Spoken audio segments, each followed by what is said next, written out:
Ótimo. Então, eu vou fazer as honras da casa, né? Vou chamar bem-vindos novamente a vocês que estão aí na disciplina da pós em Teologia e Bíblia. Estamos aí caminhando já para o final do curso, né? Já passamos pela metade, né? Acho que sim, né? Acho que vocês estão aí já na 7ª ou 8ª disciplina. E mais 2 ou 3, né? Vocês vão terminar o curso, né? Então, dezembro está logo na frente aí, né? Só que vocês têm ainda uma bela montanha para subir. Vocês têm o Prunzilo ainda para encarar, né? Professor Clóvis, né? Para quem me conhece, aliás, Fabiano e Matheus, a dona Sônia me conhece muito antes de vocês. Muito antes. Ixi, antes de Jesus até. Da brincadeira à parte. A dona Sônia me conhece desde 1990. Sônia, lembra a história? No 1991 ou 92, eu acredito. Foi 92, tá. Uhum. Já faz um tempão, então é melhor. 8ª disciplina, então, Matheus. Então só tem essa mais 2. Provavelmente uma com o professor Anselmo e outra comigo, provavelmente. Certo? Perfeito? Acho que daí nós terminamos em dezembro. Que legal, tá? Bom, pessoal, quem mais está aí? O Matheus abriu uma segunda câmera, tá? O Matheus saiu agora. Pessoal, vocês já devem ter olhado a matéria, a disciplina, que eu acho que abriu ontem, né? Quando é que abriu a nova disciplina? Ontem? Eu até não estou com ela logado, deixa eu ver aqui. Eu abri ontem, ela já tinha material lá. Tá. Deixa eu achar aqui, então, para eventualmente compartilhar. A proposta... deixa eu ver aqui. Deixa eu entrar, porque eu tenho que entrar com o login do professor Uber, porque ele é o tutor, eu acho. Tá. Então, a ideia é a gente se reunir, pelo menos hoje, semana que vem e na outra, pelo menos a agenda que eu criei, tá? A minha agenda está bastante apertada também, mas eu vou fazer questão de estar pelo menos uma hora e pouquinho com vocês, certo? Então, isso eu já combino. Com vocês não vão ser 4 encontros, porque na última semana de outubro eu estou envolvido no Distrito Porto Alegrense, numa atividade que começa à tarde e vai à noite, então, por causa da reforma, e no dia 31. Então, nós teremos esses encontros aí, hoje, semana que vem, hoje é 10, 17 e 24, tá bom? Então, se vocês quiserem participar e puder, estejam online, né, para a gente poder conversar e tirar dúvidas, né, e assim por diante. Deixa eu pegar aqui a monitoria e entrar na sala do professor Rupert. Desculpa não ter feito isso antes, para acompanhar exatamente o que vocês estão enxergando. Vamos falar sobre... Deixa eu ver aqui, a disciplina chama-se... homilética e retórica, o anúncio público da mensagem bíblica, é isso? Ok, estamos aqui...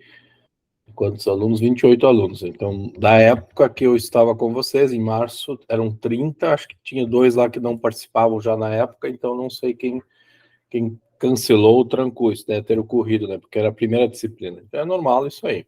Então nós temos 1 semana, 2, 3, 4 semanas de aula, que vai até o dia 5/11. Então eu dividi os tópicos em... Não tem problema, Matheus, pode depois assistir, tá? Se eu quiser entrar aí. Então, nós só tiro o áudio para não dar reverberização, tá? Eu acho que o Fabiano e o Matheus fizeram retórica comigo em algum momento na UBRA, ou não? Pegaram? Acho que ainda pegaram, né? Hoje não sou eu mais que leciono essa disciplina. Eu acho que o Fabiano já pegou as PEIs, que é a prática em ensino e anúncio. Acho que era o professor Anselmo já, tá? Que era um desejo que a gente tinha há muito tempo, tá? Bom, o que é essa disciplina em tese? É de ajudar vocês a conversar com naturalidade sobre a fé cristã, certo? Então, a palavra homilia, homilética e retórica, a dona Sônia talvez não saiba o que é homilética, não é um conjunto de ovos, tá? Não são ovos colocados no café da manhã e misturados, certo? A palavra homilia, que a Igreja Católica também usa, né? O padre faz homilia, certo? A homilia é a mensagem no culto, né, publicamente feita, tá? E a homilética, ela, no fundo, ela foi, digamos assim, burilada, foi melhorada ou foi transformada numa apresentação pública da palavra de Deus para que Deus fizesse efeito na vida das pessoas, tá? E eu coloco, então, a homilia ou a homilética, que é o anúncio público da palavra, de forma que ela faça efeito no ouvinte, né? No caso, pode ser num culto, pode ser numa conversa de pai e filho, mãe e filha, pode ser numa conversa com alguém no ônibus, pode ser uma leitura de um devocionário, tá? Isso tudo é homilia, tá? Homilia significa, e Felipe Melanchthon, um colega de Lutero, ele era um retórico de mão cheia, tá? E aí eu já vou explicar a palavra retórica na sequência. Ele percebeu de que a palavra de Deus precisava fazer efeito na vida das pessoas. Tanto é que a igreja é identificada pela pregação do quê? Mateus, agora uma pergunta para quem já é pastor mais velho, né? Pelo menos. Lembra da definição de igreja no artigo 7º da Confissão de Augsburgo? Para ser igreja você tem que procurar o quê? Um símbolo, uma construção, ou... Mateus, lembra? Ou Fabiano quer ajudar? Alguém quer chutar? Pode chutar, tá? Eu estou fazendo uma pergunta sem ir de ver, mas ou a Sônia quer ajudar, então fica à vontade. Pastor, a pergunta é onde eu encontro uma igreja cristã? Não é essa. Onde eu encontro a igreja de Cristo, óbvio, a igreja cristã. Certo? Palavra e sacramentos. Bingo! Esse é o artigo 7º da CA. Fabiano e Mateus vão voltar para a sala de aula. Não podem se formar pastores. Brincadeira, Fabiano. Dá um jeito, tá? Dona Sônia, exatamente. A palavra, eu não estou falando da escritura. Eles não mencionam a escritura. Claro, ninguém na época colocava em xeque a autoridade da Bíblia, certo? Isso é importante dizer já de cara, por quê?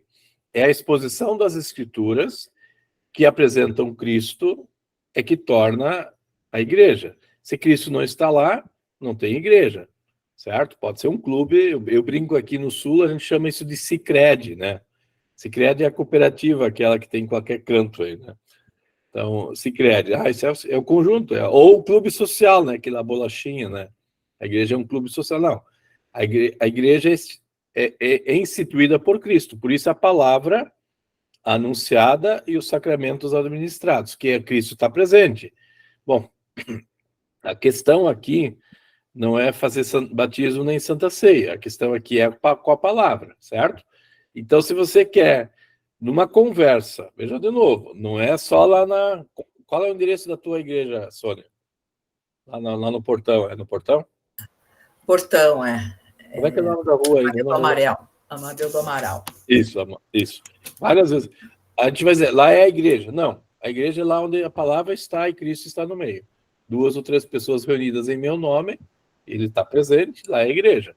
É uma definição muito simples, mas essa é a definição da igreja. Então, a igreja, em tese, biblicamente, não é um grupo de pessoas, mas é um grupo de pessoas com a presença de Cristo.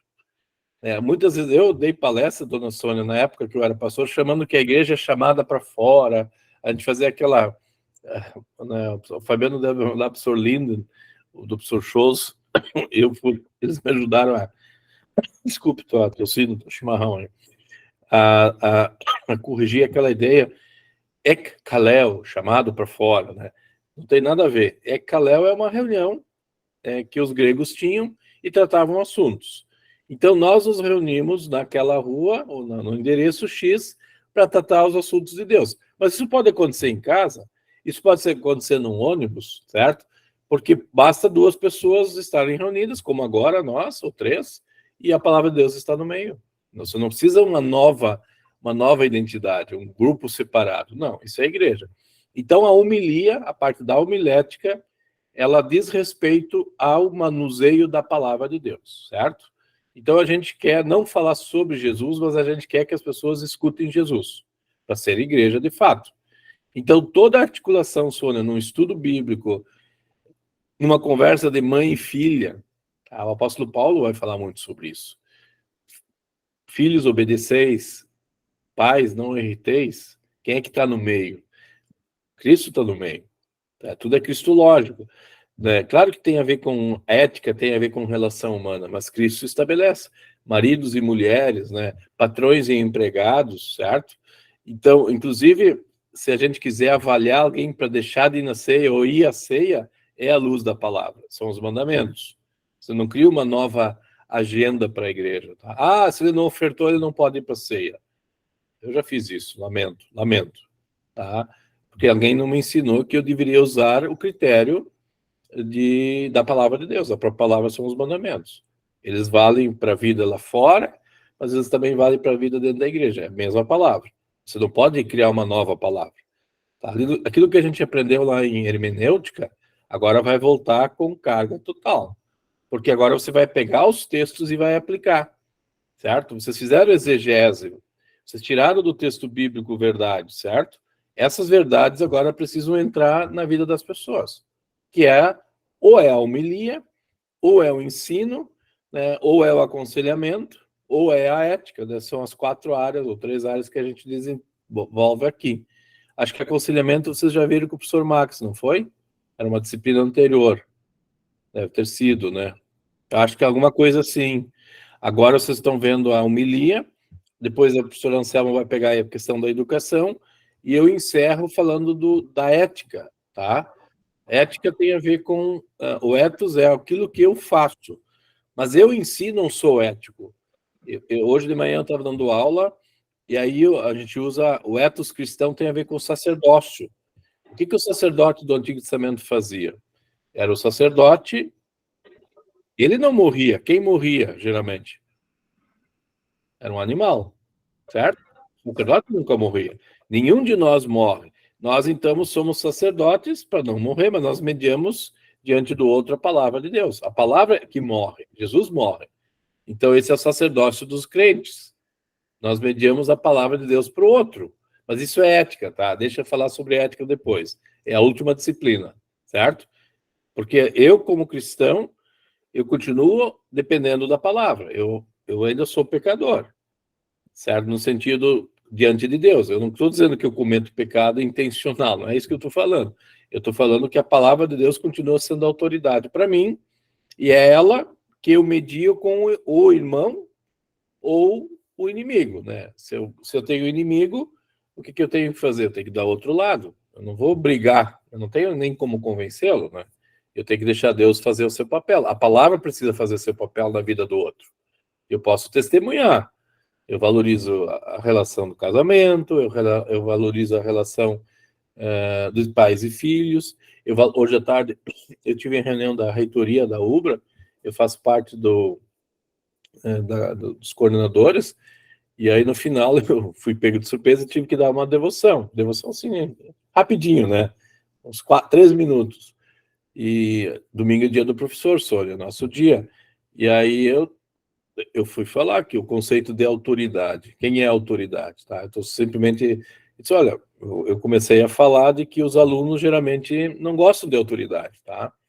Aí eu citei, eu estou dando uma forma de organizar o pensamento para anunciar. Esse é uma pequena mensagem feita assim na hora. O reitor Thomas disse assim, Clóvis, mandou um WhatsApp. Você faz a devoção no encerramento? Faltavam 2 minutos.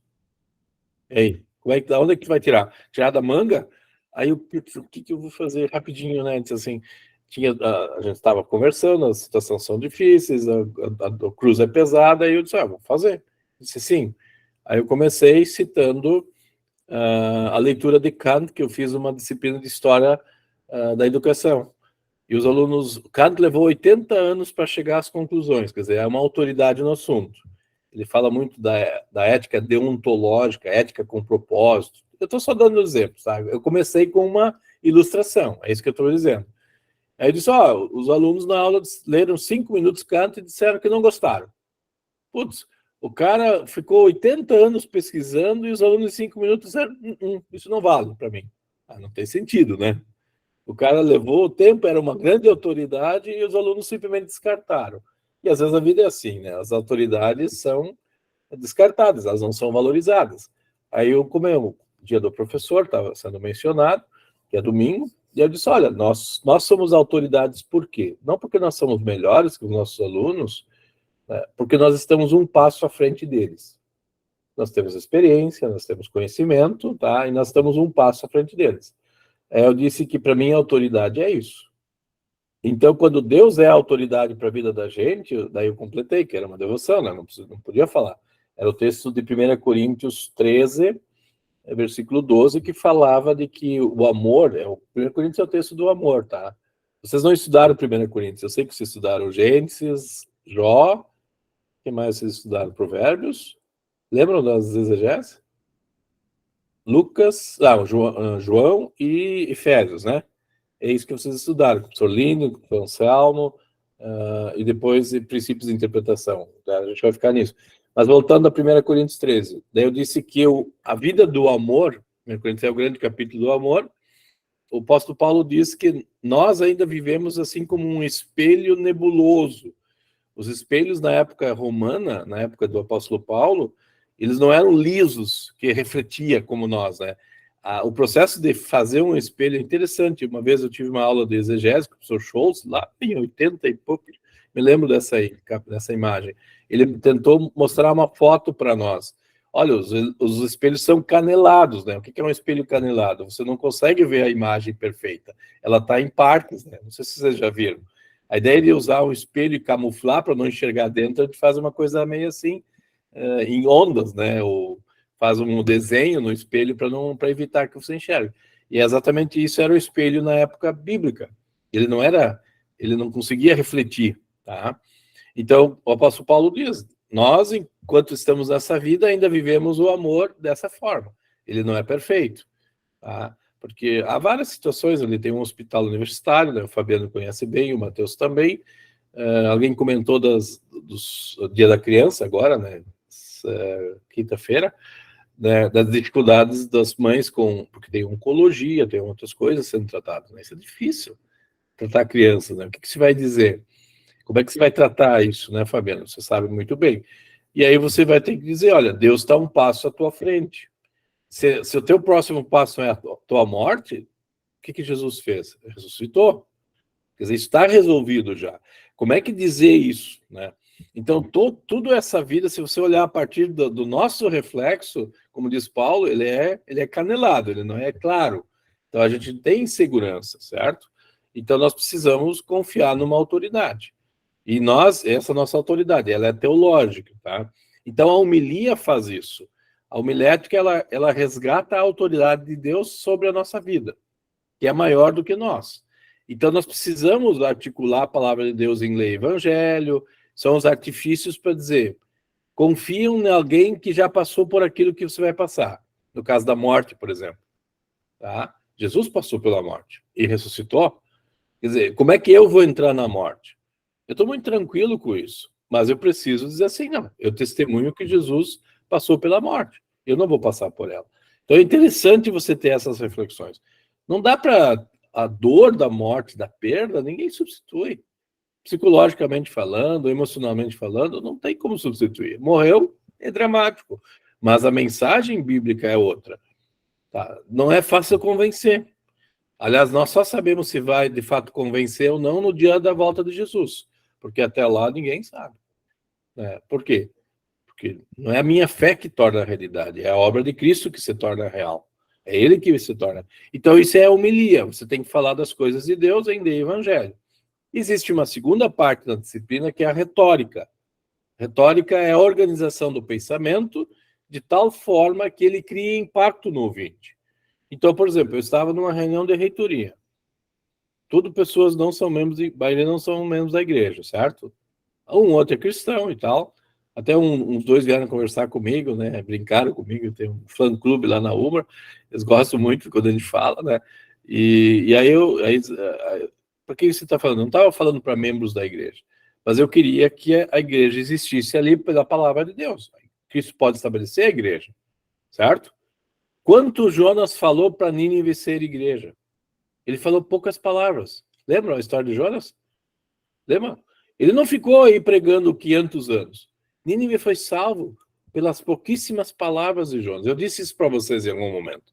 Quando Lutero, aliás, isso eu disse em julho, quando Lutero vê Jonas, disse assim, nós temos um rio da água e as pessoas não creem. Jonas falou pingou pouquíssima água na vida dos ninivitas e eles foram convertidos. Percebem? Quer dizer, eles são salvos. Aquela geração foi salva. Bom, então a retórica tem a ver com organizar as ideias de tal forma que façam sentido.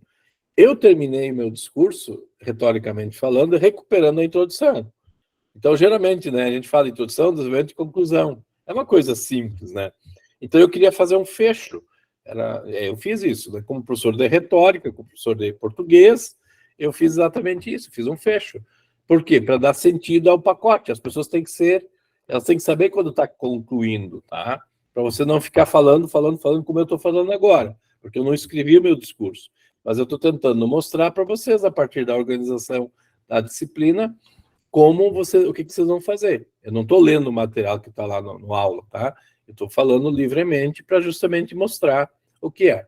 Bom, vocês vão ver que, basicamente, o que nós precisamos, tá?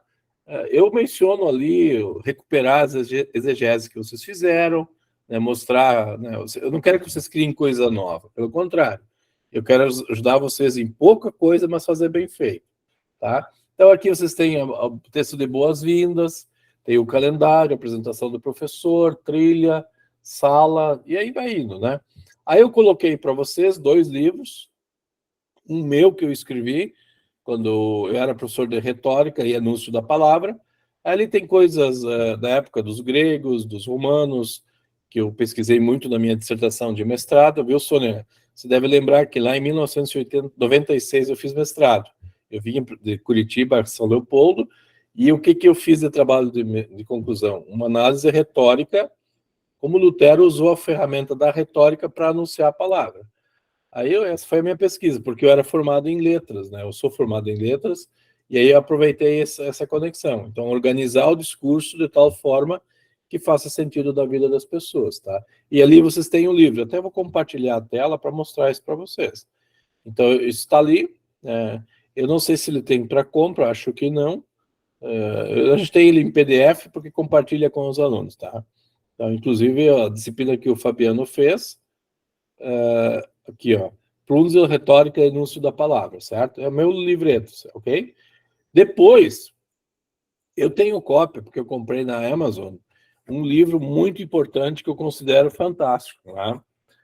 Esse livro aqui, eu tenho ele impresso e também tenho a versão digital, eu compartilhei com vocês. O ideal seria comprar, mas nem todos têm condições, tem alunos dos Estados Unidos, o Fabiano tem aí. O Fabiano acho que chegou a usar ele, o Matheus eu sei que o Matheus não usou porque não existia esse livro em português ainda, né? Eu li esse para fazer uma das leituras programadas do seminário. Tá, perfeito. O professor Ples era um professor que estava na minha banca de doutorado, tá? E ele usa um sumário dos... Na verdade, sumariza Walter de Evangelho, mas o que ele prioriza? Ele prioriza uma leitura confessional da ferramenta de anunciar a palavra. Então, é um pequeno treinamento, né, Sônia, a partir do livro, não é grosso, né, ele tem 13 capítulos, e é muito simples, né? Ok, Matheus, então você não conhecia ele antes disso, tá? Mas está aqui, vocês têm uma cópia digital dele, certo? Eu vou usar ele para fazer a tarefa. Então, o livro e as semanas de estudos são essas, né? Vocês leiam os primeiros capítulos, 1 e 2, tá? Aí, a matéria complementar é a sequência, né? Eu não quero sair muito do material, tá? Então, basicamente, esse é o livro. E aí, vocês colocam a sala de interação e atividade prática, que é o quê? Releia o texto do Gênesis 3, lembra que a história lá da hermenêutica, nós trabalhamos, e de Jó 19, então eu não estou mudando o discurso, estou simplesmente usando aquilo que você... Eu gosto muito disso porque vai reforçar, vai criar, digamos assim, uma forma mais didática de aprender o curso, tá? Vocês vão reforçar. Então, releia Gênesis 3, né? Lembra que vocês compararam Lutero e Calvino, e Jó 19, que Jó tem que reaprender que Deus existe antes do sofrimento dele, certo? E assim por diante. Aliás, eu descobri essa semana, estou preparando uma devoção para o conselho diretor, que vai começar na quinta-feira, aqui no seminário, e aí fui convidado para dar uma das devoções, e aí o texto é Como Ser Igreja para o século XXI, E eu estou usando 1 Pedro. 1 Pedro diz que uma das marcas dos cristãos é sofrer. Não porque os cristãos ficam doentes, mas porque Deus quer que eles sofram. Agora pergunta, por que Deus quer que eles sofram? Porque as pessoas não creem em Cristo. Isso causa sofrimento. Tá? Então o sofrimento tem origem em Deus. Isso é muito difícil, tá? Mas não é o sofrimento de doença. Não é o sofrimento de uma dor de dente. Não é o sofrimento da perda de um ente querido. Não é esse que é o sofrimento. É o sofrimento porque as pessoas não creem em Cristo e a gente sofre. Esse é o grande ponto, tá? Então, a Bíblia nunca menciona a palavra sofrimento à condição humana.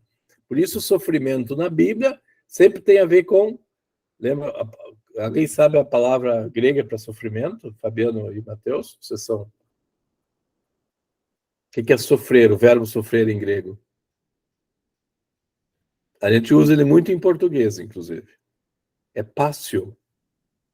Pássio é sofrer. Paixão e morte de Jesus Cristo. Sofrimento e morte de Jesus, certo? Então, a palavra sofrer na Bíblia sempre é pássio. E pássio tem a ver com Cristo e não com uma doença minha. Tá? Às vezes a gente confunde, né? As pessoas, eu dou aula no curso de medicina esse semestre, a maioria das pessoas procuram religião quando estão doentes, desenganadas pelo médico, certo? Não tem nada a ver com isso. Claro, mas as pessoas fazem. Então, por quê? Porque no catolicismo romano, as pessoas que sofriam era uma forma de se achegar até Deus. Na verdade, não. Até a gente canta, né? Mesmo que seja a dor que me leve a ti, é complicado esse hino, tá? Eu tenho dúvidas dele, eu já disse isso, né? A dor não me leva, a dor é reflexo. Então, a dor de uma dor de dente, de um câncer, ou sei lá, que pode até me levar. Mas não, a Bíblia nunca usa essa expressão. Mas se canta por aí, por uma influência muito forte do puritanismo, tá? Porque o puritanismo valoriza a experiência minha, não a experiência de Deus comigo. É diferente. É Deus comigo, por isso a lei evangélica. Tá? Mas o que eu quero, então, nessa atividade dessa semana?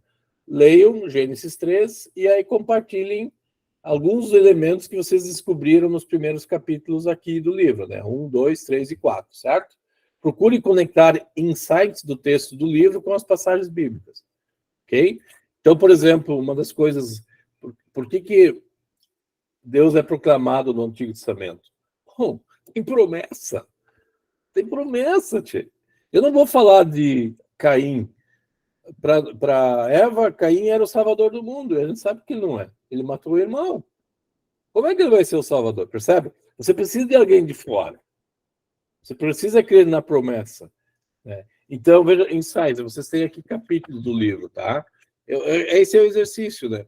Duas doutrinas diferentes, lei e evangelho, certo? A elevada e difícil arte de separar lei e evangelho, certo? É difícil, por quê? A gente quer estar envolvido. Na realidade, Fabiano, você que conhece, ou a Sônia também conhece bem o credo. À luz do credo apostólico, o que o ser humano pode fazer? O máximo. Qual é o modelo de ser humano no credo apostólico? Quem é o modelo? O modelo de ser humano em relação à vida horizontal ou vertical? Não, o modelo do... Eu estou falando, não interessa. Porque no primeiro artigo tu não aparece, tu ganhou tudo. Sim, e no segundo artigo também, a gente ganha tudo por causa do ser humano Cristo. É o único ser Mas humano quem é perfeito. o modelo de ser humano no credo? É o máximo que a gente consegue ser. Quem é citado no credo, que é o que representa todos nós? Cristo? Não! Quem é que matou Jesus?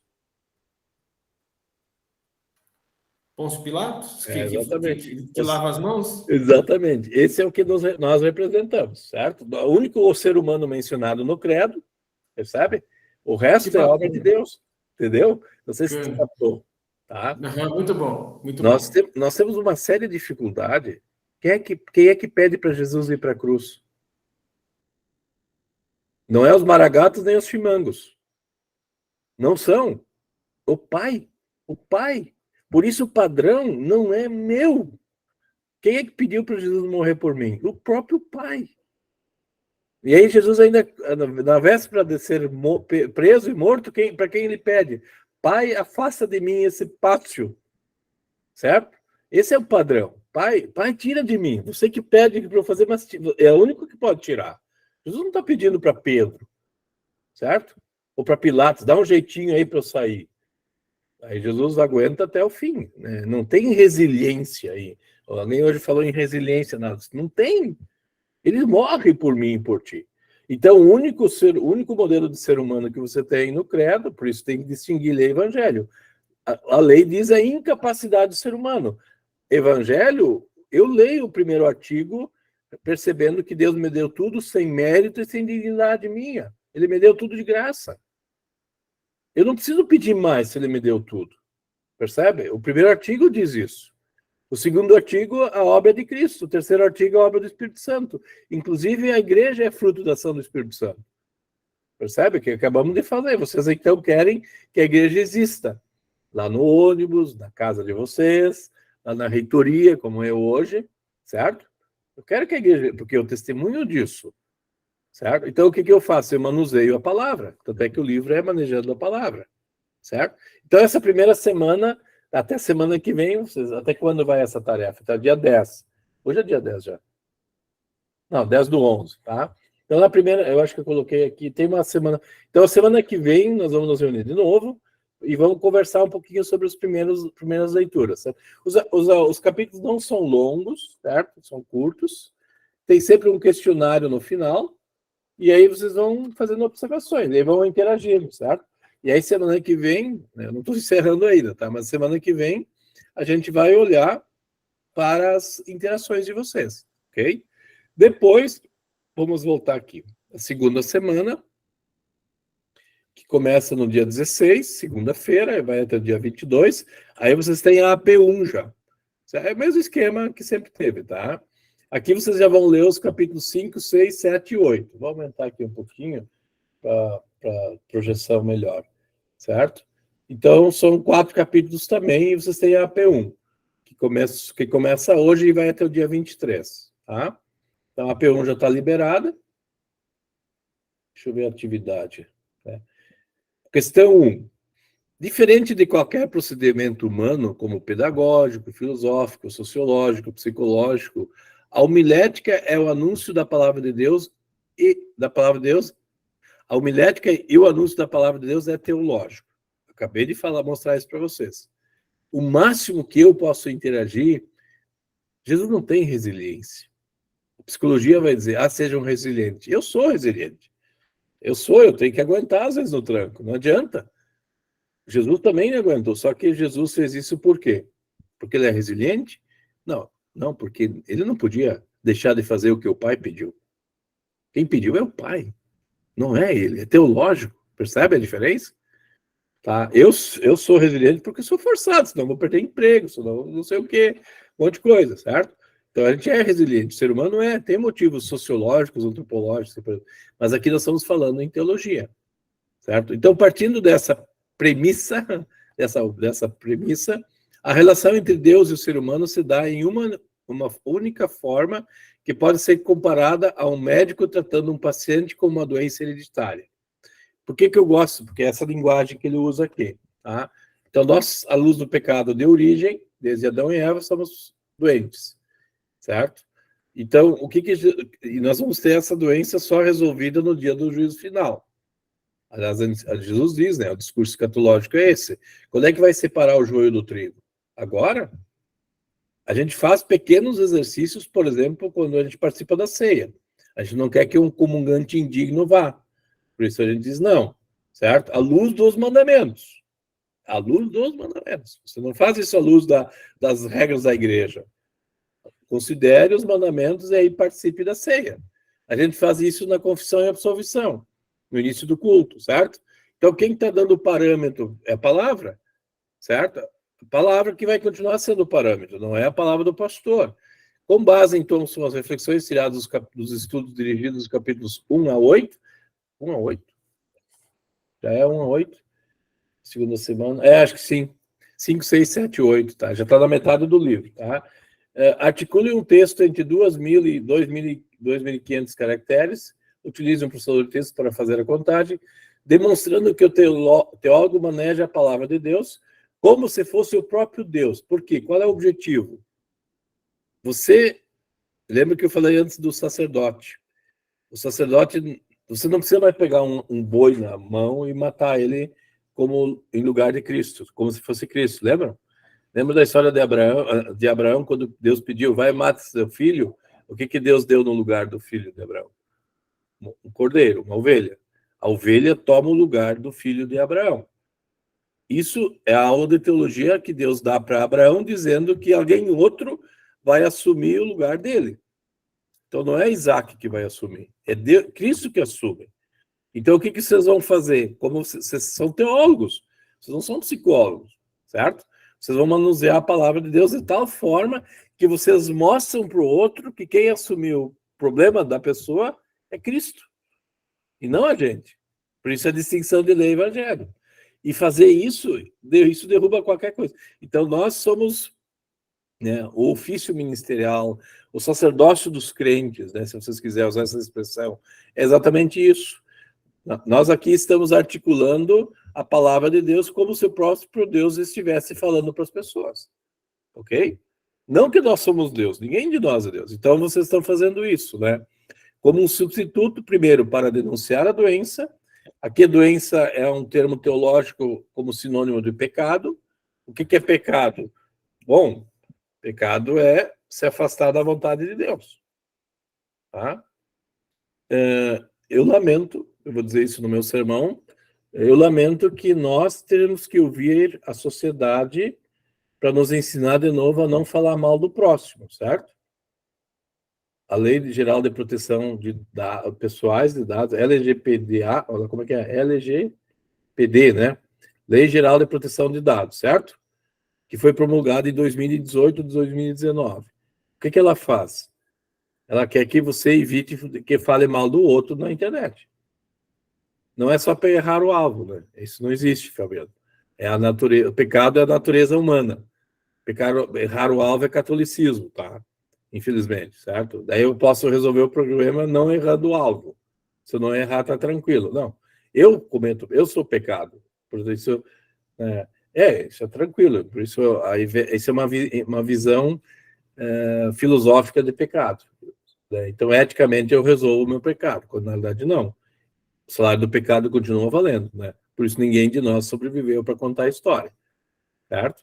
Por mais que a morte não é a última palavra, Jesus pode voltar antes, mas até agora não aconteceu, certo? Então, nós vamos trabalhar com o pecado. Pecado, em termos teológicos, é a incapacidade do ser humano de resolver o problema do ser humano. Deus tem que fazer isso, tá? Essa é a incapacidade. Então, nós vamos articular a palavra de Deus de tal forma que, né, Deus seja o nosso remédio, tá? Que é o quê? Como um substituto para denunciar a doença, depois entregar o remédio. Onde é que Cristo compartilha a sua santidade? Eu me torno um Cristo para compartilhar a santidade? Não. Aí vem os meios da graça. A Sônia antes mencionou a palavra, que é sacramental, certo? Por isso não é a Bíblia como... nós não pronunciamos a Bíblia, né? Eu questiono muito o sermão expositivo. Por que eu questiono o sermão expositivo? Porque a simples exposição vai resolver o problema. O sermão expositivo depende de quem expõe, certo? A pessoa tem que ter alta capacidade técnica para expor. Isso Calvino fez. Tá? Então, treinava os expositores de tal forma que eles convencessem. Sempre lembrando que o Calvino não é teólogo, Calvino é formado em direito. E no direito, sim, a retórica tem um papel importante e depende do orador no direito. Tem que ser sagaz a tal ponto a convencer os jurados de que o cara ou é inocente ou é culpado. Isso faz o advogado, certo? Quem é o nosso advogado diante de Deus? É o pastor? É o pregador? Ou é Cristo? Então nós temos que convencer as pessoas de Cristo. Por isso, a exposição da palavra em si não é suficiente. Você precisa entregar a Cristo a palavra, mas em teu benefício, ou em teu proveito, ou o remédio sendo consultado. Então, O remédio nada mais é do que a palavra anunciada e o batismo, a confissão e a absolvição. Cristo está presente e a Santa Ceia, certo? E ali você tem o remédio correto. O único remédio, de fato, não é o pregador. Eu gosto muito, eu estudei muito o apóstolo Pedro essa semana para dar o sermão e recuperei algumas coisas bem que eu tinha já lido e passei por cima. Pedro é chamado por Jesus, tu és a pedra, certo? Lá no Evangelho, acho que de Mateus, Marcos, e Pedro volta a esse assunto na sua carta, certo? Quem é a pedra, segundo o catolicismo romano?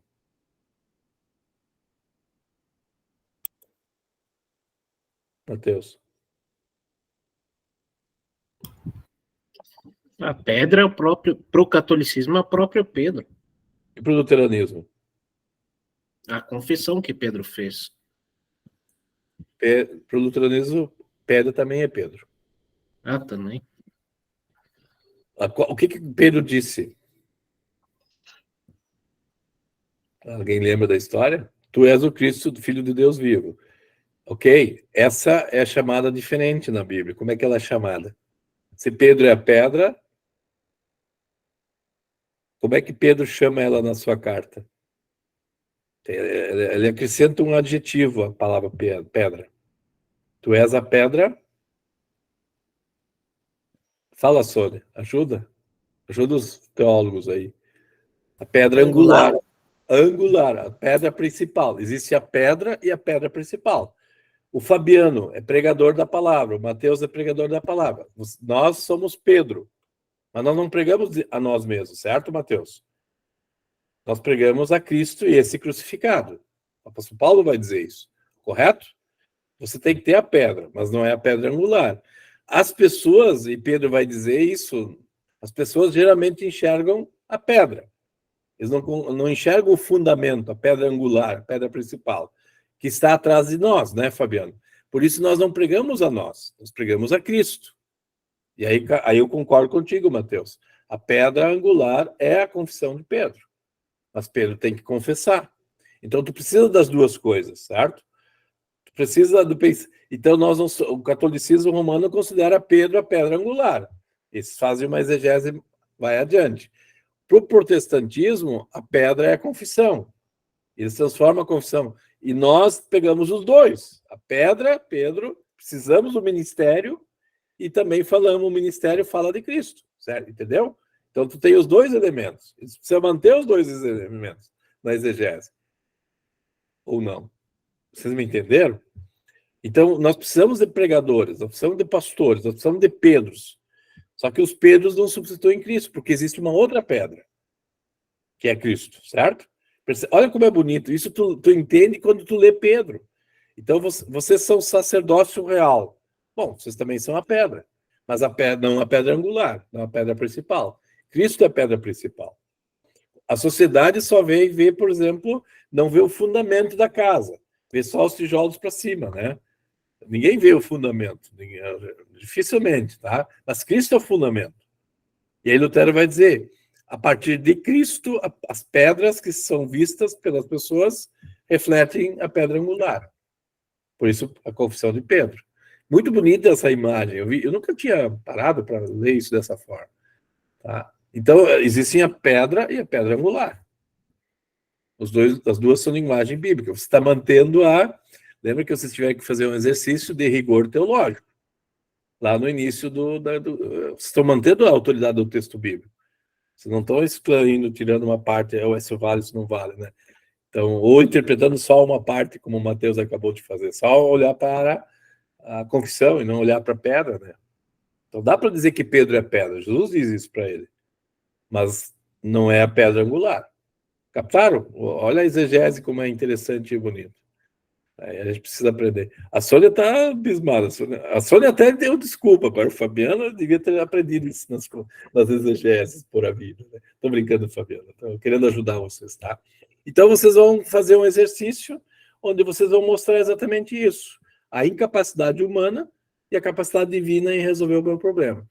É teologia, certo? Então, aqui essa AP1, ela simplesmente é uma atividade de homilia. É mais ou menos um resumo do que você devia dizer em cada sermão. Não sei se captaram. É mais ou menos isso, certo? Deixa eu voltar um pouquinho, tá? O próximo estudo sobre sacerdócio real vai ser muito mais rico. Tomara, né? Ah, com certeza, porque a gente trabalhou sacerdócio real há umas 2, 3 semanas atrás. Se eu tivesse tido essa aula, seria outra história a nossa conversa. Que bacana. É que muita gente acha que sacerdócio é uma tarefa, tá? Na verdade, o sacerdócio é uma relação. A palavra de Deus é mediada, né? Então, onde é que aparece, Fabiano, o sacerdócio no catecismo? O que você acha? Catecismo de Lutero. Tu lembras onde é que está o sacerdócio dos batizados, ou dos crentes? No catecismo? É. Ele vai fazer o uso do sacerdócio na confissão, na absolvição. Na verdade, na tábua dos deveres, tá? A tábua dos deveres recupera os mandamentos lá do início, tá? Então, quando, por exemplo, olha o que diz, né? É só pegar você que é pai ou mãe, né? Considere, né? Agora, isso mesmo, isso você usa também para ir para a ceia. Isso você usa para avaliar a tua situação diante de Deus na confissão e absolvição. Isso você usa para gritar para Deus no Pai Nosso. Os mandamentos aparecem no início, aparece logo depois do credo, terceiro artigo, aparece na confissão e absolvição, aparece antes de ir para a Santa Ceia e aparece também na tábua dos deveres. Só que o que acontece? O que acontece na tábua dos deveres? Se lá nos mandamentos você aprende, não dirás falso testemunho contra o teu próximo, no 8º mandamento, e você vive com outras pessoas, e as outras pessoas não sabem que tem um mandamento que fala isso, mas existe uma lei do governo brasileiro que diz que você tem que preservar o outro, a LGBT, não, Lei Geral de Proteção de Dados, certo? Isso serve. A Lei Geral de Proteção de Dados é um resumo do 8º mandamento, que vale para a sociedade e para mim também. Eu não vou chegar na rede social e falar o que bem entender um do outro. Mas a pergunta é, por que a lei natural tem que dizer isso para nós? Por que uma lei feita em 2018 precisa dizer para nós? Aí, quando tu chega lá na tábua dos deveres, você vai aprender que essa lei existia desde quando? Desde Adão e Eva. Percebe? Porque os mandamentos foram dados para Adão e Eva. O que diz? Não dirás falso testemunho contra o teu próximo. Então, você vai lá no sacerdócio pegar a palavra e vai colocar lá na vida diária. Então, quando você perceber que alguém está falando mal do professor Prunzel, falando tal, o que você vai fazer? Teu sim é sim, não, não. Não fale mal do outro. Percebe? O sacerdócio é mediante da palavra. Só que a partir do pecado, tu vai precisar de leis externas. Certo? Um outro exercício que eu fiz hoje de manhã. Vai pegar, por exemplo, a lei da união estável, 1994. A lei da união estável preserva o casamento como forma de instituição bíblica. O que a Bíblia diz? Quando o homem deixa o pai e mãe e a mulher se juntam, formam família, certo? O que é união estável se não é isso? Vocês já pararam para pensar? Porque a união estável não é não precisa nem passar o papel, a situação no cartório, certo? Hoje, o seu vizinho testemunhar que você viveu, não precisa nem ter filho mais. Antigamente tinha que ter filho. Agora você não precisa, se você viveu embaixo do mesmo teto com uma pessoa, você está rascado. Se um dia se separar dela, você está enroscado. Você vai ter que dividir seus bens. Porque o conceito de união estável é esse. Mas aí você olha lá em Gênesis, deixa pai e mãe constituir. O que é isso? A união estável resgatou Gênesis 1. Não sei se captam. Então, os mandamentos estão... essa é a vontade de Deus, não é outra vontade, não é outra agenda em si. Sônia, a igreja agora tem uma agenda própria. Não. Se isso nós não... Olha a dignidade do trabalho. Pagar um salário digno de um jornaleiro, diz os artigos lá no final do catecismo. Não furtarás é isso. Quem é o patrão que pergunta para o empregado se aquilo que ele está ganhando é o suficiente para ele viver? E aí, quando você quer pegar esse mandamento lá para participar da ceia, avalie tua vida à luz dos mandamentos. E veja se você está pagando o salário digno. E lá na tábua dos deveres, você vai dizer, eu quero que o meu empregado ganhe melhor. Certo? Eu quero que eu, como cozinheiro, chefe de cozinha do refeitório, do seminário, vou fazer o quê? Vou fazer a melhor comida. Certo? Sônia, você que dali é do Portão, será que o Portão, a comunidade evangélica luterana do Portão, em Curitiba, pode ser considerada uma das melhores empresas que paga o melhor salário na cidade de Curitiba? Ou tem muita briga com o salário de pastor nas assembleias? Não precisa falar, tá? Eu só fiz uma pergunta e a coisa é complicada. Percebe? Como é difícil. Nós deveríamos ser exemplos de como nós devemos valorizar o empregado, porque nós sabemos que todo trabalhador é digno do seu salário. E como é que nós fazemos? O que nós fazemos? Percebe? É a mesma vontade de Deus dada na criação. E ela volta, Fabiano, na mediação do sacerdote. A congregação é sacerdote quando ela mostra para o mundo que a palavra de Deus vale. Não sei se está entendendo. Ou nós precisamos da legislação, alguém tem que entrar na justiça para resolver o problema. Né? Nós deveríamos ser os primeiros a cumprir a vontade da legislação do trabalho. E não tornar todo mundo monge. Padre, né, que abre mão da multa de fundo de garantia, nem fundo de garantia talvez não tenha, coisa assim. Nós temos que reavaliar isso. Se você quer dar testemunho para os de fora da tua identidade, começa por ali. Porque você está dizendo em outras coisas que a palavra de Deus tem valor. A palavra de Deus tem valor. Né? Isso que Pedro está dizendo. Então, nós sofremos o pássio por causa da palavra. E não porque nós não temos condições de pagar o salário. Talvez nós devíamos revisar nossos orçamentos. Não gastar mais do que nós ganhamos e priorizar no que nós gastamos. Qual é a necessidade da igreja? Viajar por cima e para baixo? Ter um monte de gente viajando de avião? Não. A função da igreja é pregar o evangelho. É o artigo 7. Certo? O que temos que fazer? Priorizar isso. Essa é a função, essa é a ordem. Se isso não existir, nós não somos mais igreja, nós somos um clube social. Tá? Não sei se estão captando o meu argumento. Então, se você olhar para o argumento de Pedro, é exatamente isso. Tá? Por quê? Porque o mundo vai olhar para nós e não vai nos achar diferentes. Porque nós cumprimos a vontade de Deus. O mundo também, nem todos cumprem, é verdade. Né? Mas será que as nossas comunidades podem ser consideradas lugares top para se trabalhar? Como as empresas por aí são?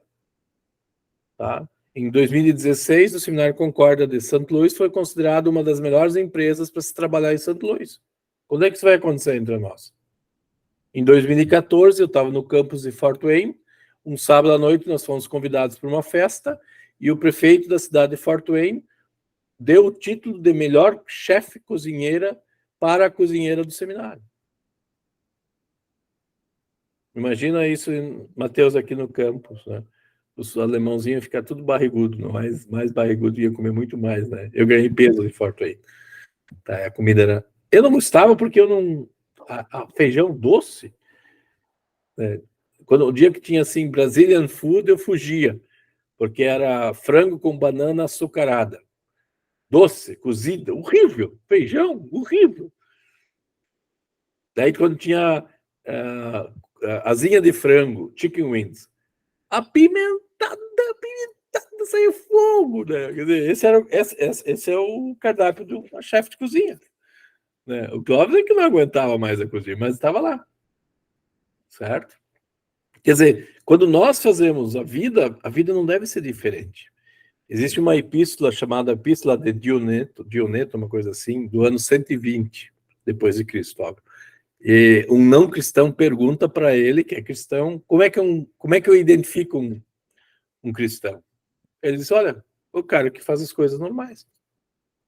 Certo? Claro que o cristianismo, o cristão, por exemplo, um pai cristão não fazia sexo com o filho recém-nascido, que os romanos faziam, chamada-se pederastria. Tá? Os reis, os imperadores, abusavam de crianças. Hoje nós temos o quê? Que resolve um pouquinho esse problema. Como é que se chama a lei que evita o abuso de criança? Hoje ainda ninguém foi preso aqui no Rio Grande do Sul. Um professor universitário, se não me engano. Como é que se chama isso? Pedofilia. Certo? A pedofilia evita que você compartilhe, você tenha relações sexuais com crianças. Essa é a vontade de Deus. Isso era um padrão uma época. No Império Romano era padrão. Aí o que os pais fizeram? O que Paulo vai dizer? Pais, não irritem os filhos. Filhos, obedeçam aos pais. Quem é que está entre os dois? Cristo. Por isso a distinção de lei e evangelho, que faz com que a gente tenha vida e vida em abundância de novo. Vocês estão captando o discurso. Esse é o discurso teológico, isso não é um discurso sociológico. Quando Paulo vai pedir para Filemão, receba Onésimo como irmão, não está isentando do prejuízo que Onésimo deu, mas ele é teu irmão. Como é que você vai tratar ele? Tem uma relação no meio. Cristo é a relação. Então esse é o discurso, eu já estou me antecipando para a ética, mas esse é o discurso que a gente tem, né? Essa é a palavra de Deus dada lá na criação e continuando viva, nos vários setores, né? Então, Fabiano, te dei uma aula de sacerdócio, vou te cobrar depois, né? Brincadeira à parte, né? Mas deixa aí adiante, aí na terceira semana, os capítulos 9, 10 e 11 e 12, e aí a última semana, só o capítulo 13, que vocês têm a AP2, também que está aberta a partir de hoje, tá? Aqui vocês têm uma tarefa um pouquinho maior, tá? Vale 7 pontos, e aí vocês vão usar partes do meu livro, capítulos 9 e 10, quando eu faço uma proposta de organização do pensamento. É a parte retórica, tá?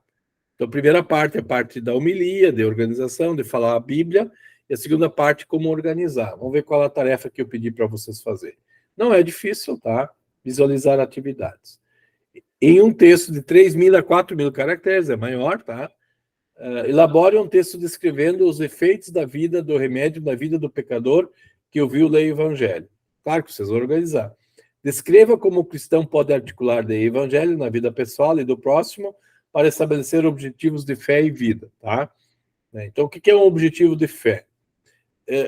Como Paulo diz lá para Onésimo, para Filemão, Filemão, você é meu irmão, mas você tem uma relação com Onésimo, que tinha sido o empregado teu. A palavra escravo do Novo Testamento está muito mais próxima para empregado, certo? É que o conceito de escravo que nós temos é aquilo que aconteceu na América desde o século XVI até hoje, praticamente. Tá? Hoje, quem é o escravo? É o assalariado, geralmente, certo? Geralmente, não estou dizendo que é, mas geralmente é. Então, você tem objetivos de fé, que é se agarrar a Cristo e viver aquilo, ok? Então, busque exemplificar esses objetivos com situações diárias e também apresentadas em sua igreja. Igrejas é a relação das pessoas. Eu não estou aqui pensando na congregação apenas, tá? Então, por exemplo, a Sônia, eu sei que tem contato com familiares, tem de vez em quando grupo de estudos, assim por diante, certo? Pode ser isso. Eu não estou definindo a igreja só a congregação do portão, tá? Pode ser um grupo de pessoas reunidas. Eu creio, e teu dois testemunho, que hoje à tarde a palavra de Cristo estava presente, na devoção que eu dei na reitoria, tá? E para mim a igreja está lá, certo? Por quê? Ela não é a IELB, não é uma congregação, tá? Como nós temos, né? Formada por diretoria, um monte de coisa, certo? Mas a igreja está lá onde Cristo está. Então você está estabelecendo a teologia bíblica sobre a eclesiologia, tá? Tente descrever as oportunidades pessoais que tens para articular o evangelho na vida de alguém que já tem um remédio, a palavra de Deus, descrevendo os efeitos desse remédio na vida de um doente com uma doença que não tem cura. Lembra o seguinte, né? Nem o batismo, nem a Santa Ceia, nem o sermão te afastam da morte. Por quê? Porque o que eles dão são eternidade. O que te mata, hein, Fabiano? O que te leva à morte? Pecado? O pecado. O que te dá a vida eterna? Cristo. Cristo. Veja a distinção, certo? Você não adianta, eu vou ser batizado para não precisar morrer. Não, você vai morrer mesmo assim. No batismo, nós temos um movimento do passado para o presente. O que Cristo fez para mim no passado se torna meu hoje. Isso diz o apóstolo Paulo falando de batismo. Na ceia, quando eu participo da ceia, eu recebo o remédio da imortalidade. Não é como no catolicismo, que tinha que ter a extrema-unção para o padre colocar na boca do morto, né? Só você deve lembrar isso, né? Nunca, acho que deve ter participado de algumas extremas unções, né? De algum parente que faleceu, onde o padre vinha depois de morto e colocava a hóstia na boca, abria, alguns chegavam a abrir para colocar a hóstia. Não, nós hoje, ao participarmos da ceia, recebemos o remédio da imortalidade, mesmo que a gente venha a morrer. Certo? Não sei se você está entendendo. O que significa isso? Porque quem é imortal é Cristo. Eu sou mortal, mas ele disse que eu não vou morrer. Percebe? Essa é a dimensão do Evangelho. Então, ao participar da santidade, ao receber a santidade de Cristo, ao participar dela, nós nos tornamos eternos.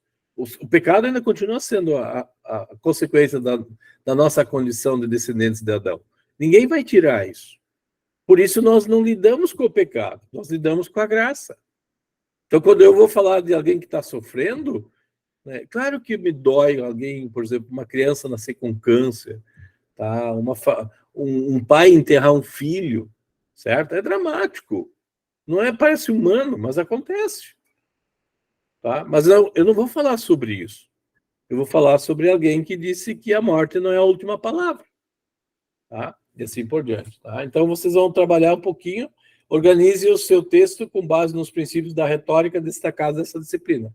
Então, o livro, o material meu ali, no final, deixa eu só voltar aqui. Na última parte, então, usem aqui, então, os capítulos 9 e 10 do Prunzel para organizar uma sequência, certo? Aí vocês vão ler, vocês vão ver, o que tem que ter? Introdução, desenvolvimento e conclusão, certo? Aí vocês vão organizar um texto. Não estou pedindo muito, são 3.000 a 4.000 caracteres, né? Não sei quantas páginas estudar, 2 ou 3, que é a atividade em si, tá? Lembrem-se que vocês têm, como textos bíblicos base, vocês têm Gênesis, vocês têm Jó, vocês têm João, vocês têm Efésios, tá?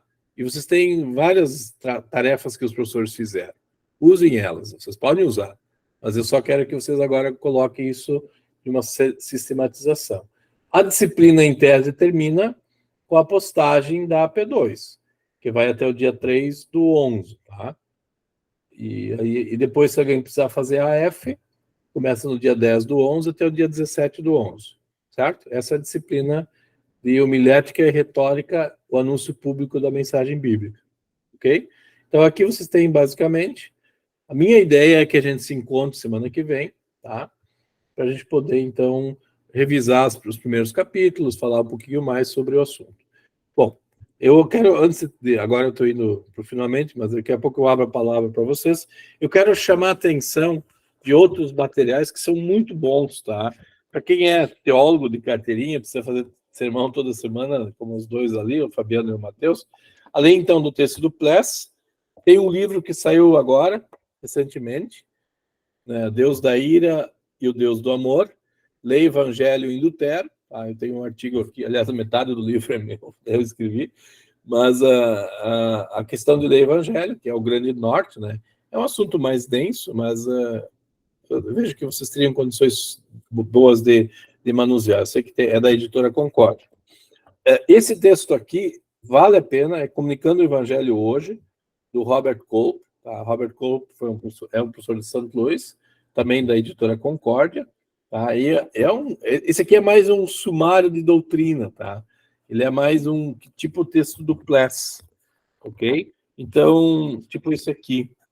Então, ele ajuda muito. Esse aqui, Fabiano e Matheus, esse livro aqui seria muito interessante transformar num manual de instrução, certo? Eu até vou sugerir isso para o pastor Fernando, que é do DEC, de Educação Cristã.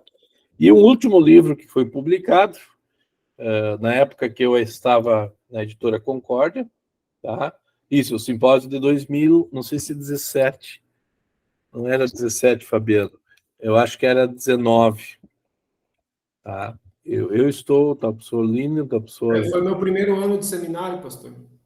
Eu acho que foi 19. Não tenho... 2019. O oitavo simpósio. O nono foi agora, tá? Então acho que foi 19, tá? Sim, foi 19, foi meu último do seminário. Foi o Okamoto, estava aí, o americano. Isso. Perfeito. Esse livro aqui, Pregação Criativa, da editora Concorda, também é um livro grosso, com bastante ideias, tá? Mas o autor, que já faleceu, de Teriágrafo, ele tinha mestrado na área de comunicação, ele era formado em jornalismo e tal, e ele traz uma série de sugestões de pregação criativa, né? Para quem precisa, por exemplo, professor de escola dominical, fazer uma devoção, alguma coisa assim, então esse material ajuda bastante, tá? Então, quando tiver recursos, né? Então a bibliografia ajuda aí nesse sentido, certo? Ok? Esse último eu procurei na editora, mas lá na editora diz que não tem. Não tem mais, tá? É possível, porque... Eu consegui um emprestado do pastor Binchen aqui, então tá, estou lendo um emprestado aqui. Eu me lembro que na época eu era da comissão editorial e da diretoria executiva, isso foi 1900... Não, isso é 2010, isso. Eu fiquei até 2013 na comissão, tá? Eu ainda era pastor em Curitiba, eu vinha para cá para as reuniões e a gente tinha, então, esse contato aí. Bom, deixo agora a palavra para você, se vocês tiverem alguma pergunta. Eu acho que nós mostramos um pouquinho o que é a disciplina, a riqueza dela e como ela é bonita e como ela é importante, viu, Sônia? Né? Veja de novo como nós temos um privilégio enorme para falar. Só que nós precisamos de ajuda, né? A gente não pode fazer sozinho. E eu quero estar com vocês nessas semanas, pelo menos estimulando, dando de novo condições para que vocês possam perceber como é bonito, né? Como é muito bonito fazer teologia com as pessoas, né?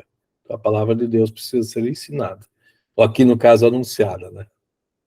Alguma pergunta? Alguma dúvida? Eu achei interessante a frase que o senhor ecoa, né, o pastor Pless, né, ali dizendo que a distinção de lei e evangelho é uma arte, né? E é interessante que ele fala que essa arte de distinguir não é uma coisa somente nossa, mergulhada no estudo, mas sim o Espírito Santo agindo, né? E mais interessante ainda que ele fala assim que ela é temperada, ela é forjada, né, através da aflição, né? E a palavra aflição se aplica tanto na lei quanto no evangelho, né? Porque a gente acabou de passar por uma perda de uma gravidez da minha esposa, né? A descobrimos na sexta, quando foi na segunda ela perdeu, né? Tava com um mês mais ou menos de gravidez. E essa aflição mostra para mim, né, a finitude, a brevidade, a dificuldade que a gente tem de ter domínio sobre todas as coisas. É a lei de Deus, né, mostrando que o ser humano não tem capacidade nenhuma, nem sobre a vida aqui nesse mundo. E, ao mesmo tempo, né, me traz o conforto do Evangelho de saber que foi pela aflição de Jesus que o nosso bebê está com ele. Né? E, assim, eu não posso colocar Deus numa caixinha, como eu sempre digo, né? E querer limitar ele, mas não foi batizado, foi pela pregação da palavra. Bom, eu confio na graça de Deus.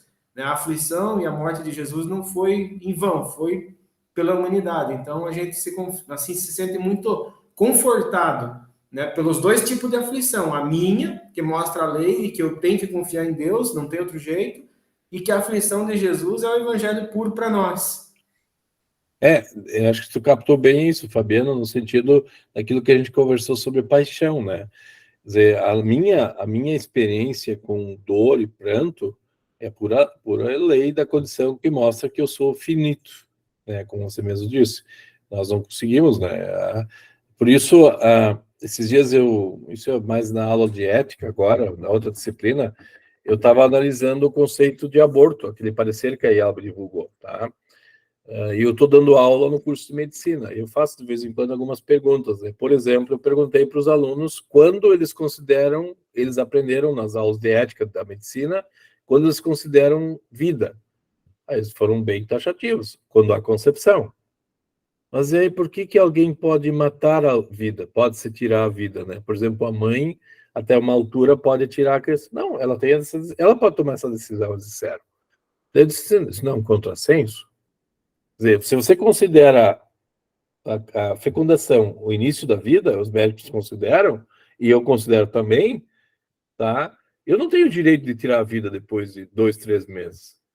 Mas eles disseram, não, tu pode. A legislação te permite. Mas você não está matando alguém? Eu perguntei. Percebe como é dramático, né?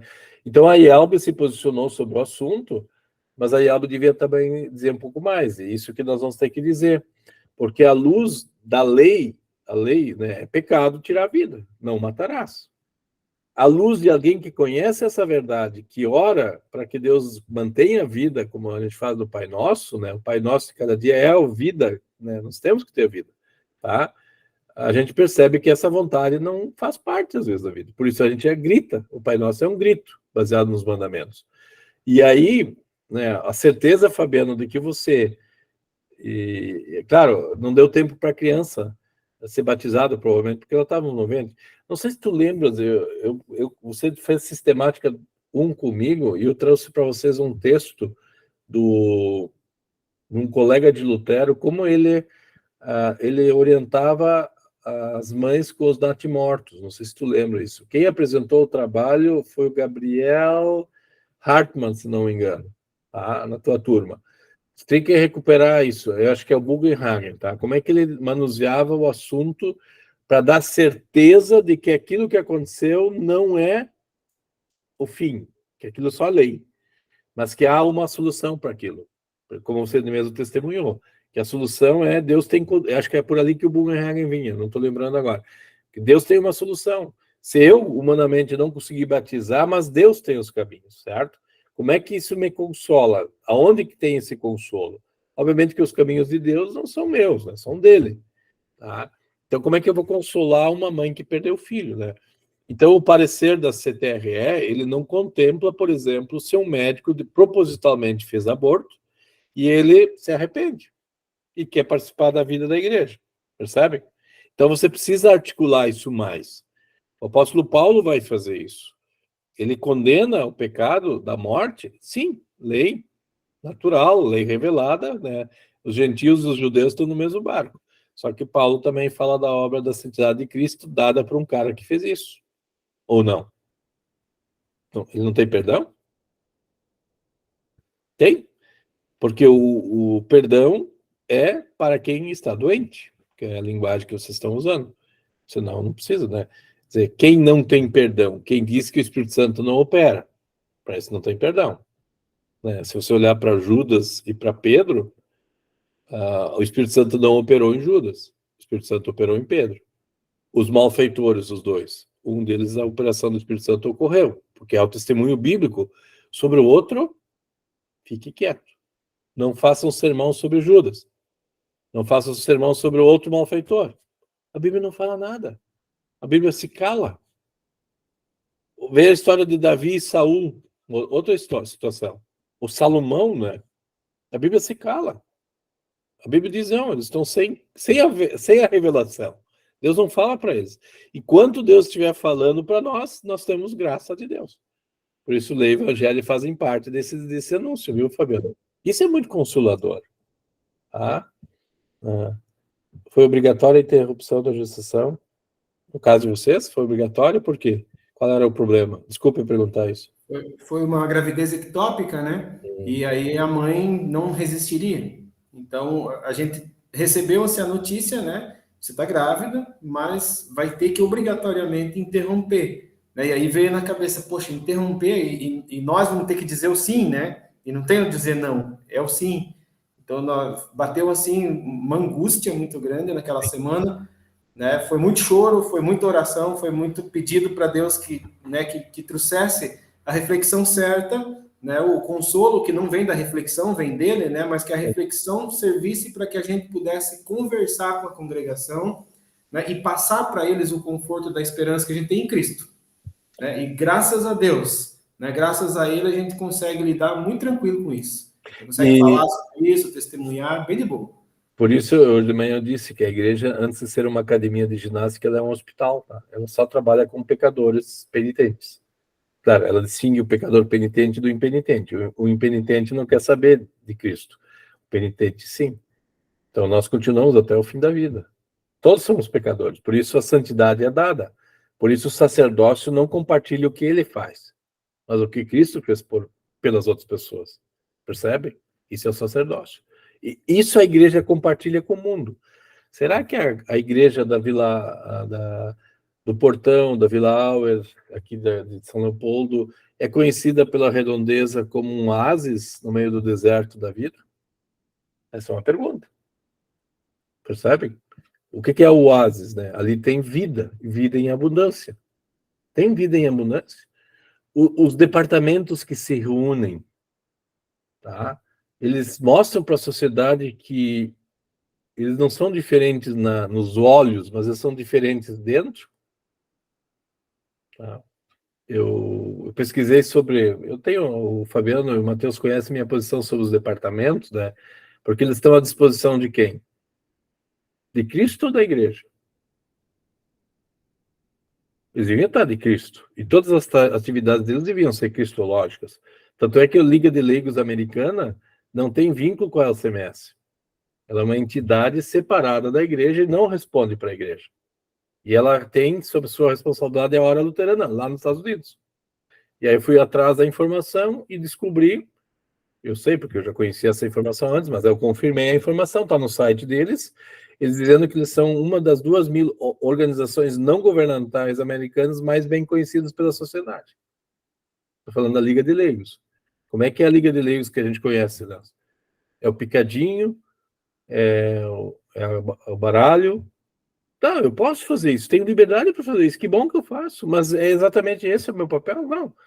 É a mesma coisa que eu falei antes. Será que a congregação do Portão consegue pagar um salário digno para o pastor e para os funcionários, a ponto de ser considerado padrão para a sociedade? E dizer, olha, eu quero trabalhar lá. E quando eu trabalhar lá, que a congregação possa dizer que há algo mais que o salário que é Cristo? E aí dá o testemunho. Percebe? Então, isso existe? Não, não existe. Nós ficamos brigando com migalhas. Nós temos que dar um bom testemunho. Nós temos que falar, né? Nós temos que, à luz dos olhos, nós não devemos ser diferentes. Então, nós vamos ter o melhor salário, porque a sociedade faz isso, a sociedade se preocupa, tratar bem das pessoas, para poder ir além disso, que é falar de Cristo como Salvador. Tá? Então, por exemplo, como é esse fermento leveda a massa aos poucos. Isso não é de uma hora para outra que vai mudar. Tá? Essa relação pais e filhos. E aí os críticos estão dizendo que a igreja se tornou mundo, porque o padrão de separações das igrejas é igual ao do mundo. Não sei se o que eu estou querendo dizer? Eu não estou julgando ninguém, estou dizendo assim, o padrão que o mundo vivia, que não está nem aí com o casamento, está dentro da igreja também. Olha o índice de separações que nós temos. Nós temos um drama. Eu não estou dizendo que não dá para se separar, não é isso que estou dizendo. Eu estou dizendo que nós não lidamos a sério com a palavra de Deus. Nós entramos nas relações, né, abençoados pela presença de Cristo ou não? Percebem? Então, esse é um drama. Então, está todo mundo dizendo, a igreja entrou em colapso. Por quê? Porque ela, em vez de ela manter sua santidade, que é de Cristo, ela se tornou mundo. Então, ela que foi convertida em mundo. Então, ela não tem muito o que dizer para o mundo. Então, o apóstolo Pedro, quando o apóstolo Pedro chama, né, vocês sabem, vocês vão ser iguais, o mundo não vai olhar para vocês e vai olhar vocês como cidadãos comuns. Mas vocês vão sofrer em casa. E aí é uma coisa interessante, né? Eu me lembro da Sônia, a Sônia sofreu muito numa época, né? Mas o apóstolo Pedro disse, se você mulher, ele se refere às mulheres, tem um marido que não é cristão e que te faz sofrer, você continua sofrendo por causa de Cristo. Hoje nós dizemos assim, não, separe, você não precisa sofrer. Pedro não vai dizer isso. Por causa de Cristo, da palavra, você não se separa. É complexo. Porque o que vem antes do sofrimento da mulher? Vem Cristo. Tá? Isso não quer dizer que ela vai para o céu pelo sofrimento dela. Mas ela sofre porque o cônjuge não tem a mesma palavra que ela. Então fique com ele, porque de repente, lá no dia do juízo final, teu marido vai estar contigo no céu. Não sei se capta um ponto, né? Eu sei, é dramático, eu não estou querendo... Mas é isso que Pedro está dizendo, né? Então, o Pássio, viu, Fabiano? né? É o que vai acontecer. Você deve lembrar a imagem que eu tenho aqui no meu quarto. Já esteve aqui visitando, né? Os trabalhadores da vinha, eu não lembro dela. Não lembro, né, Fabiano? Acho que não. Aqui tem na imagem uma família de preto, que são os vivos, e 1, 2, 3, 5 mortos, 5 de brancos, que já estão no céu. Por que você retrata hoje os que já estão lá? Aí vem a Santa Ceia, tem a comunhão dos santos, a dimensão existencial, né? Antigamente os cemitérios eram feitos atrás do altar, porque era, claro, que não é uma sessão espírita, não é isso que eu estou dizendo. Mas o que? A confissão é onde Cristo está, a igreja está toda. A igreja triunfante e a igreja militante. E Pedro está falando da igreja militante. Então nós levamos a sério a palavra. A palavra vem antes do meu sofrimento, humanamente falando. E aí, por causa de Cristo, a igreja sofre. Esse é o texto.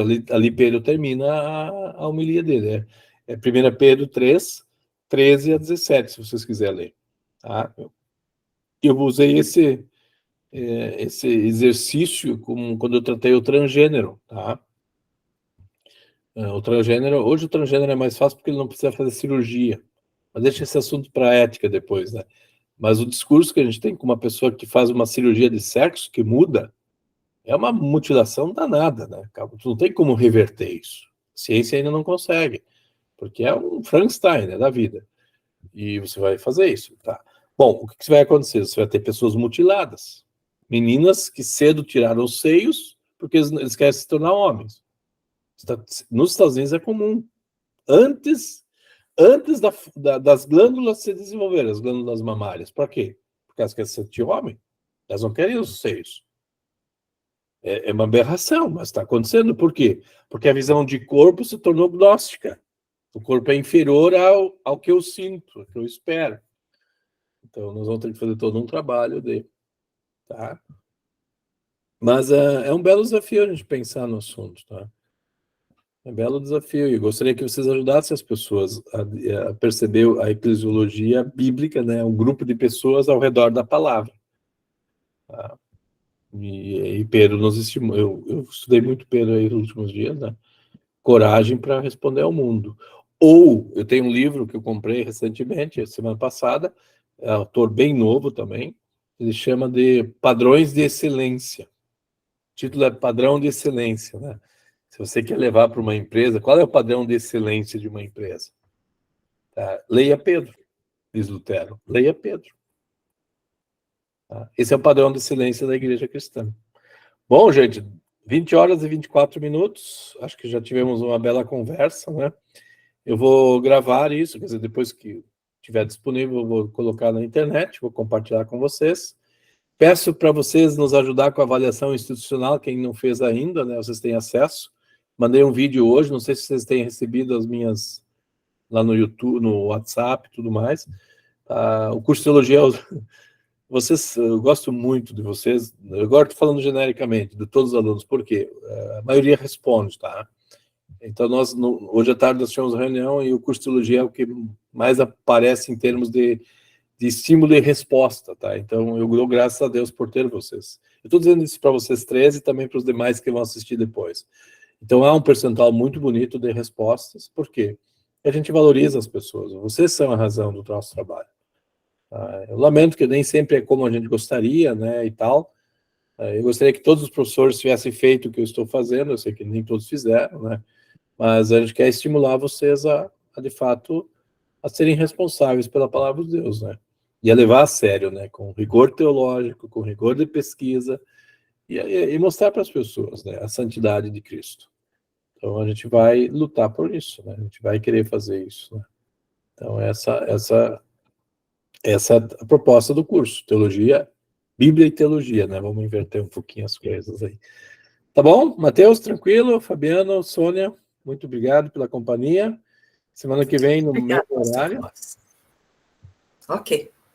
Aí, se Deus quiser, eu trago as dúvidas, que deve ter um monte.